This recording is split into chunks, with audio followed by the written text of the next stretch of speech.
약속에 대한 다윗의 겸손과 감사입니다. 구원을 계획하신 하나님께서 다윗과 그의 후손에게 영원한 왕조를 세우겠다는 언약을 주십니다. 다윗은 자신이 누구이며 자신의 집에 무엇이기에 하나님께서 이토록 큰 은혜를 베푸셨는지 겸손하게 묻습니다. 구원을 계획하신 하나님께서 현재의 복뿐만 아니라 먼 장래까지 약속하시면서 자신을 존귀하게 여기셨음을 대해서 감사를 표현합니다. 그리고 하나님께서 자신에게 베푸신 영예에 대해서 더 이상 무슨 말을 할 수 있겠느냐며 하나님께서 자신의 마음을 아신다고 고백합니다. 마지막으로 이 모든 큰일이 자기 뜻이 아닌 하나님의 뜻대로 이루어졌음을 인정합니다. 하나님께 영광을 돌립니다.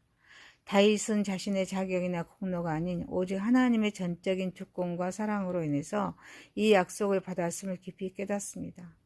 그는 자신이 하나님의 은혜를 받을 만한 자격이 전혀 없음을 고백합니다. 모든 것이 하나님의 주권적인 뜻과 계획 안에서 이루어졌음을 인정합니다. 이는 참된 기도가 하나님의 소원을 아뢰는 것을 넘어서 하나님의 뜻을 겸손히 받아들이는 거룩한 행위임을 보여주고 있습니다. 본문은 하나님의 은혜와 인간의 겸손한 응답이 어우러지는 장면입니다. 신앙의 핵심적인 태도인 겸손과 감사를 말씀하고 있습니다.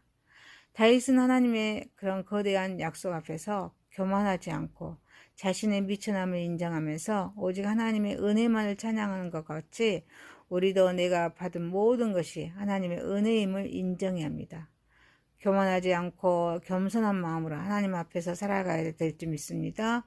특히 계획과 비전을 세울 때 나의 능력과 자격보다는 하나님의 뜻, 하나님의 주권을 먼저 묻고 순종하는 자세를 가져야 될 줄 믿습니다. 그리고 하나님의 뜻을 발견했을 때 하나님의 주권을 인정하고 불안한 염려를 내려놓아야 합니다. 하나님을 신뢰할 수 있어야 합니다.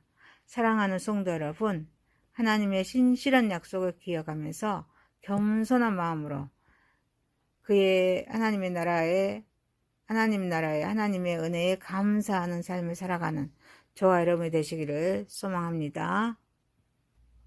약속에 대한 다윗의 겸손과 감사입니다. 구원을 계획하신 하나님께서 다윗과 그의 후손에게 영원한 왕조를 세우겠다는 언약을 주십니다. 다윗은 자신이 누구이며 자신의 집에 무엇이기에 하나님께서 이토록 큰 은혜를 베푸셨는지 겸손하게 묻습니다.